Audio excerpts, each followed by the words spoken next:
Merci d'être avec nous sur Al24 News au sommaire de l'actualité de ce mardi 20 janvier. L'entité sioniste continue de faire des victimes dans la bande de Gaza et démolit le siège de l'UNRWA dans la ville d'Al-Quds occupée.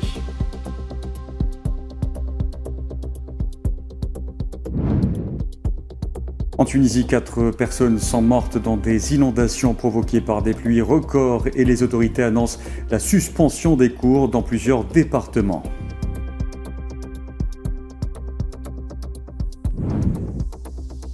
Poursuite ce mardi du 56e Forum économique mondial à Davos sur fond de tensions européennes provoquées notamment par les vues de Donald Trump sur le Groenland.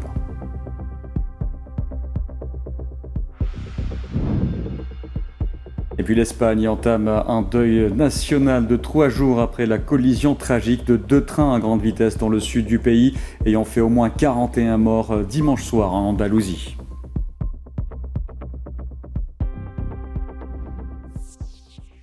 Bonsoir à tous. L'entité sioniste continue de faire des victimes dans la bande de Gaza. Les autorités sanitaires palestiniennes ont indiqué que les corps d'un martyr ainsi que 7 blessés ont été transférés vers les hôpitaux de Gaza au cours des dernières 24 heures malgré le cessez-le-feu toujours en vigueur officiellement.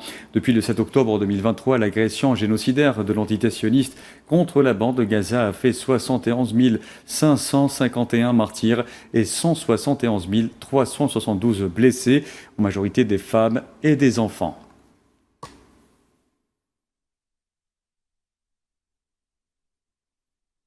Un bébé palestinien est décédé ce mardi dans la ville de Gaza en raison du froid. Il s'agit de Shadda Abou Jared, une petite fille de 7 mois. Depuis le début de l'hiver, 9 enfants sont décédés à cause du froid extrême dans la bande de Gaza sur fond de manque d'aide et de moyens de chauffage. Ces chiffres reflètent la gravité de la situation humanitaire, en particulier pour les enfants et les personnes déplacées vivant dans des abris de fortune mal équipés pour résister au froid.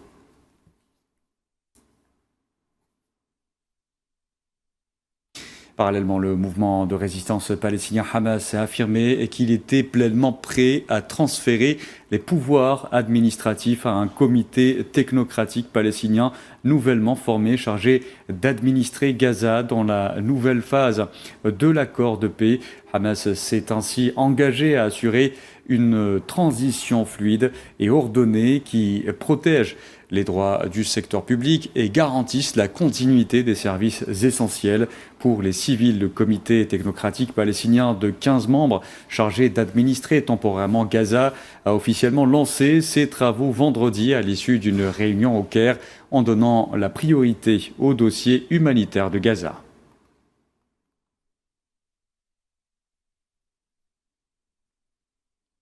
Le chef de l'Office de secours et des travaux des Nations Unies pour les réfugiés palestiniens, l'UNRWA, a mis en garde contre des niveaux records de maladies dans la bande de Gaza, frappée par plus de 2 ans d'agression génocidaire sioniste et des conditions climatiques difficiles. Le commissaire général de l'UNRWA, Philippe Lazzarini, a souligné que les enfants n'ont pas reçu à plusieurs reprises des vaccins dont ils ont besoin pour se protéger des maladies évitables.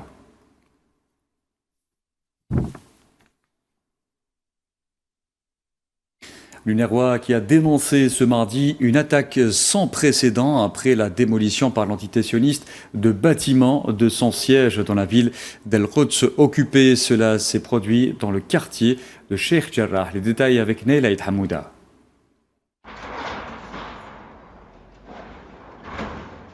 À Al-Quds occupé, même les Nations Unies ne sont plus épargnées. Des bulldozers sionistes ont rasé le siège de l'UNRWA, l'agence onusienne chargée des réfugiés palestiniens, un site protégé par le droit international jusqu'ici. À Genève, l'ONU tire la sonnette d'alarme. Dans une déclaration lue par le porte-parole du Conseil des droits de l'homme, le commissaire général de l'UNRWA, Philippe Lazzarini, dénonce une attaque sans précédent contre l'agence.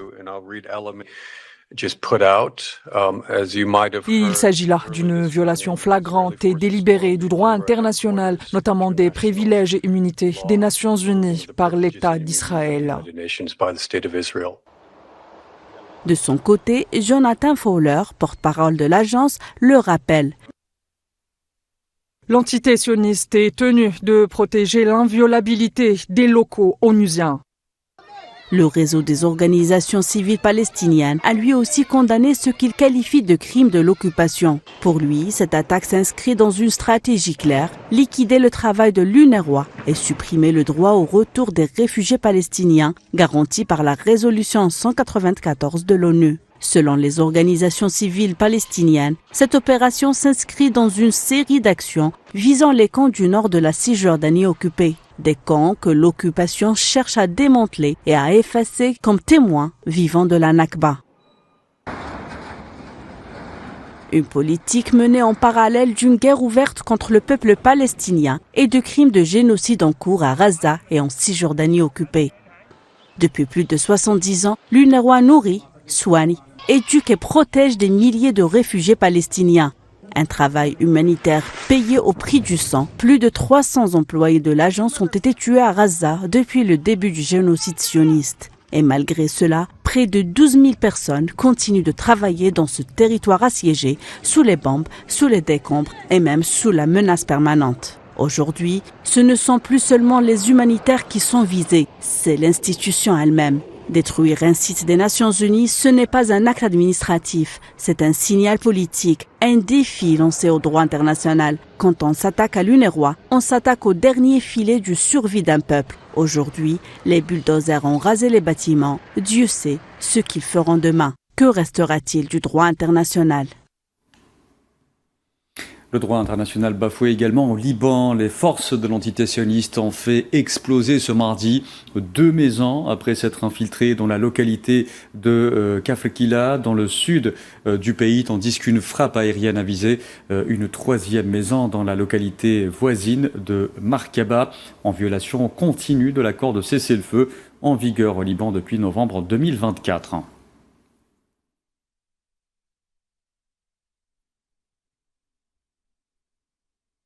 Dans l'actualité également, parlant énergie, représentant le président algérien Abdelmadjid Tebboune, le ministre d'État, ministre des hydrocarbures et des mines, Mohamed Arkab, participera demain à N'Djamena, à l'ouverture du Salon international des mines, des carrières et des hydrocarbures. L'Algérie, en tant qu'invité d'honneur de ce salon, partagera son expertise, son expérience et sa vision dans le développement des industries extractives, contribuant ainsi au renforcement de la dimension africaine et de la coopération sud-sud, ainsi qu'aux efforts visant à faire du secteur des mines un levier stratégique du développement socio-économique durable en Afrique.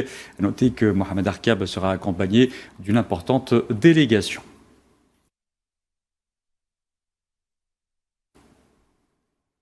Coopération militaire, le ministre délégué algérien auprès du ministre de la Défense nationale, chef d'état-major de l'armée nationale populaire, le général d'armée Saïd Chengriha, a été reçu ce mardi à Doha par le vice-premier ministre qatari et ministre d'État chargé des affaires de la défense, Cheikh Saoud Ben Abdelrahman Al-Thani. Les deux parties ont salué le haut niveau de la coopération militaire entre les deux pays, lequel reflète le haut degré d'entente et de confiance qui caractérise les relations entre l'Algérie et le Qatar à plus d'un titre. C'était au 3e jour de sa visite officielle au Qatar pour prendre part à la 9e édition de l'exposition et la conférence internationale de Doha sur la défense maritime d'Imdex 2026.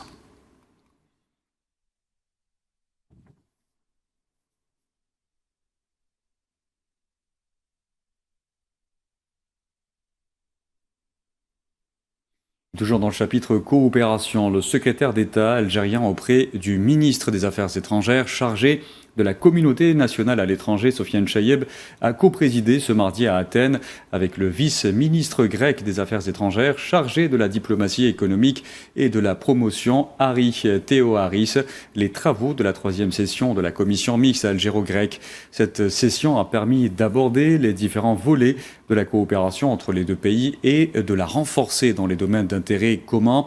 Les deux parties ont également examiné les questions internationales et régionales d'actualité ainsi que le partenariat liant l'Algérie et l'Union européenne, de même que que la coopération et la coordination multilatérale. Les travaux de cette session ont été sanctionnés par la signature de plusieurs accords et mémorandums d'entente entre les deux pays dans les domaines de la formation diplomatique, du sport, de la communication, des archives nationales ainsi que des services aériens.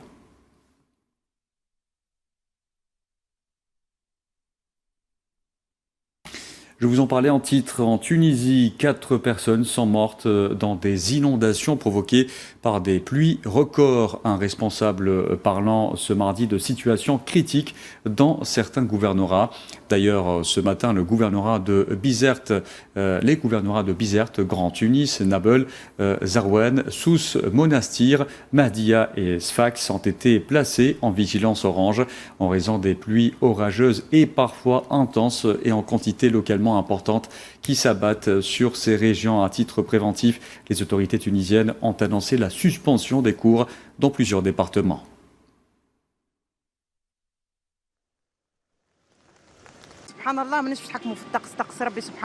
Gloire à Dieu, nous ne pouvons pas contrôler la météo, elle est régie par Dieu. Même si nous, les humains, y avons un rôle à jouer à cause du changement climatique, la Tunisie connaît rarement de telles périodes de pluie torrentielle. Excusez-moi de parler français, mais chaque fois que ce phénomène se produit, on constate que les égouts qui sont censés être nettoyés chaque année pour que l'eau puisse s'écouler et que ces inondations ne se reproduisent pas, sont sales, bouchées. En Tunisie, on accueille toujours la pluie avec joie. Elle est indispensable pour les barrages et pour tout le reste. Mais comme toujours, les infrastructures posent toujours le même problème. Certaines zones bien connues n'ont pas été correctement entretenues. Il suffit de voir la situation pour se rendre compte que même une personne qui veut simplement aller travailler, rentrer chez elle ou même vaquer à ses occupations quotidiennes se retrouve complètement bloquée. Impossible de travailler et notre économie en souffre énormément. Et c'est une Europe fragilisée qu'a décrite le Premier ministre belge Bart de Wever, affirmant que le continent se trouvait à la croisée des chemins et devait décider s'il devait s'unir sous la pression de Washington ou risquer la division.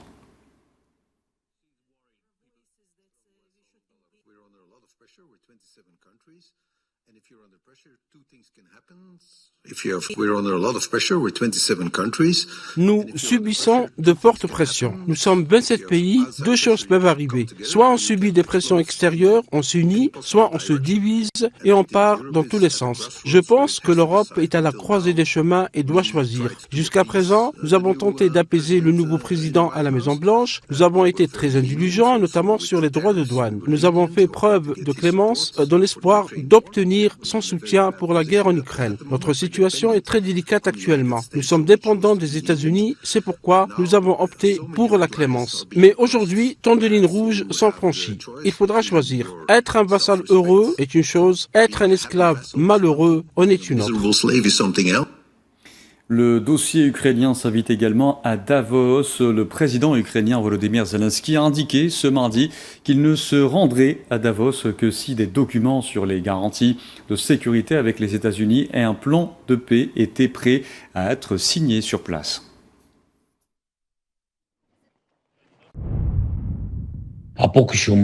Pour l'instant, j'ai un plan pour aider la population à accéder à l'énergie. J'ai eu des consultations pertinentes avec les autorités énergétiques, ainsi que des réunions en ligne et en présentiel. C'est la priorité absolue actuellement. Je privilégie l'Ukraine dans ce cas précis, et non le forum économique. Mais la situation peut évoluer d'une minute à l'autre, car pour moi et pour les Ukrainiens, il est primordial de mettre fin à cette guerre. Si les documents sont prêts, nous aurons une réunion. Il y aura un déplacement. S'il y a des accords sur l'énergie, ou même des réunions, des décisions sur des questions supplémentaires sur la défense aérienne, j'irai sans hésiter. Mésentente passagère ou confrontation aux causes profondes, le forum de Davos qui s'est ouvert laisse apparaître au grand jour les lignes de fracture qui traversent l'Occident. Emmanuel Macron et Donald Trump, antagonistes des deux blocs qui se font désormais face. Les détails avec Safouane Ben Sabri. Davos, ou le symbole d'une fracture occidentale. Malgré la présence de 130 pays à ce rendez-vous annuel important, c'est l'Occident qui occupe le premier plan à cette édition du Forum international. L'édition 2026 se caractérise par une confrontation interne au sein du bloc occidental. L'appétit grandissante de Trump pour un espace vital d'autant plus grandissant inquiète les Européens. Le Groenland fait partie des sujets les plus attendus qui seront abordés lors du forum. Il est le catalyseur d'une crise que traverse l'Occident, celle du repli des États-Unis sur sa propre sphère d'influence pour en tirer un bénéfice maximal. Les turbulences traversées par l'Occident sont verbalisées par le président français Emmanuel Macron en première ligne face à Washington. When we look at the situation, it's clearly a very concerning time. Quand on analyse la situation, il est clair que nous vivons une période très préoccupante car nous détruisons les structures qui nous permettraient de résoudre les problèmes et les défis communs auxquels nous sommes confrontés. La coopération cède la place à une concurrence acharnée, notamment celle des États-Unis d'Amérique. C'est aussi un glissement vers un monde sans règles où le droit international est bafoué, où la seule loi qui semble compter est celle du plus fort et les ambitions impériales refont surface. And imperial ambitions are resurfacing. Le président américain fait lui usage d'un langage purement militaire. Les Européens ne résisteront pas. Je ne pense pas qu'ils vont trop résister. Il faut qu'ils le fassent. Ils ne peuvent pas le protéger. Le Danemark, ce sont des gens formidables. Et je connais les dirigeants. Ce sont des gens très bien. Mais ils n'y vont même pas. La bataille du Groenland n'est qu'un énième signe de la crise que traverse l'Occident, dont le leader américain n'a désormais ni les capacités ni l'envie de se vêtir du costume de gendarme du monde et opte pour une guerre économique et potentiellement militaire interne. À défaut de pouvoir lutter contre des puissances internationales non occidentales, l'Occident se livre à une guerre civile où soldats allemands et français pourraient se retrouver face à des soldats américains en terre danoise. Et dans ce contexte, la Russie et les États-Unis n'ont actuellement aucun contact spécifique concernant l'expiration imminente du traité de contrôle des armements nucléaires New START. C'est ce qu'a indiqué ce mardi le ministre russe des Affaires étrangères, Sergei Lavrov. Pour rappel, ce traité, le dernier du genre entre Moscou et Washington, fixe des limites au nombre d'ogives nucléaires déployées que les deux plus grandes puissances nucléaires mondiales peuvent posséder et doit expirer le 5 février.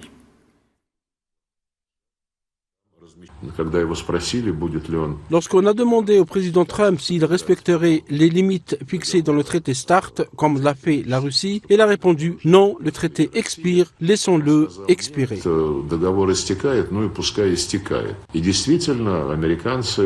Les Américains envoient effectivement des signaux indiquant que nous devons entamer de nouvelles négociations sur la stabilité stratégique. La Chine est également mentionnée, mais tout cela se fait publiquement lors d'entretiens avec les médias. Or, les experts des deux pays n'ont eu aucun contact concret.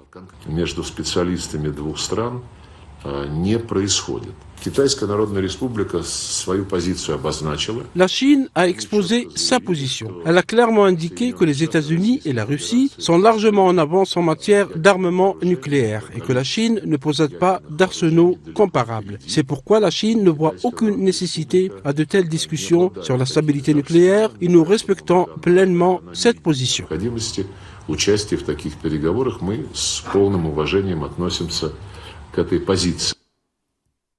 Allez, direction la France à présent. En premières heures de son interrogatoire au procès, on appelle des assistants parlementaires d'eurodéputés du Front National.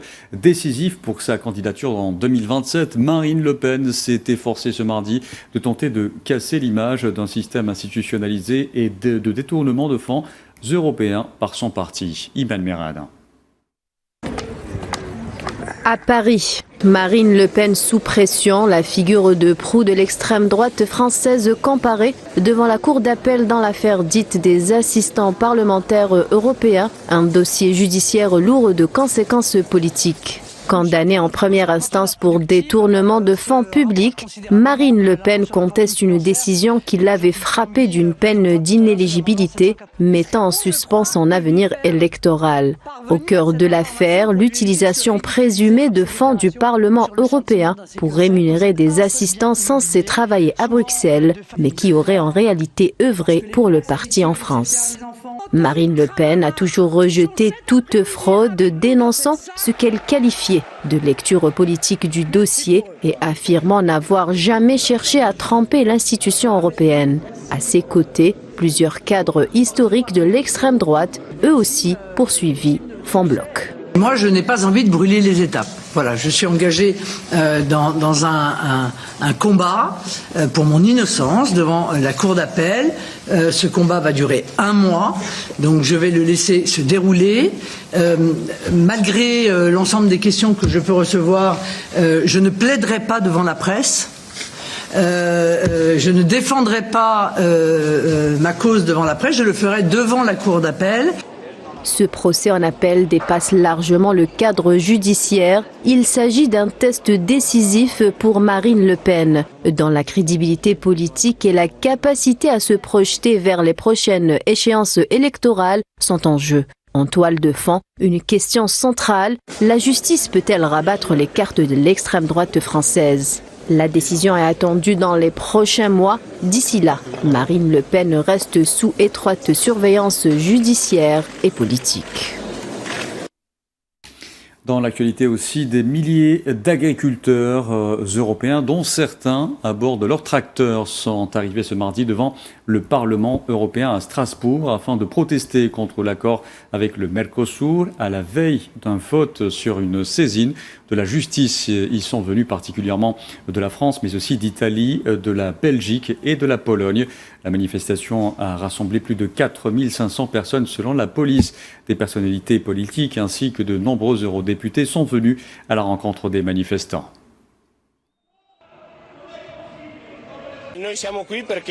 Nous sommes ici parce que nous refusons de signer le traité du Mercosur car il ne garantit pas l'avenir de nos entreprises et surtout, il n'y a pas de réciprocité. Si les mêmes règles ne s'appliquent pas à tous, comment nous pouvons espérer assurer un avenir à nos exploitations agricoles, ni garantir que nos jeunes restent dans la région, prennent soin de leurs terres et, plus important encore, construisent leur avenir et maintiennent la viabilité financière de leur exploitation.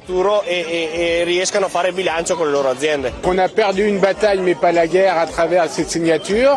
Aujourd'hui la bataille c'est la saisine de la Cour de justice.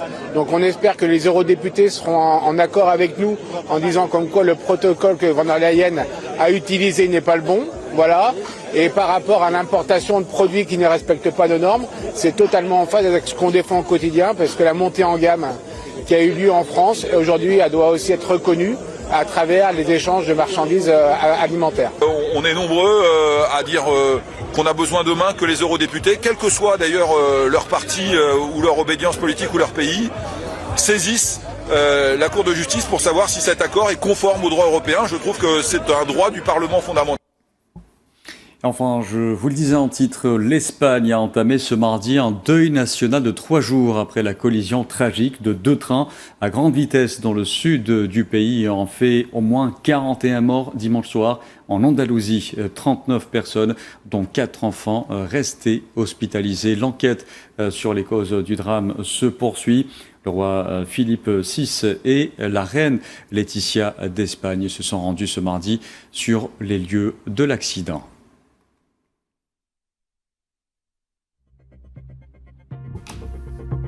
Voilà, c'était la dernière information de ce journal. Merci à vous de l'avoir suivi. Excellente soirée à tous.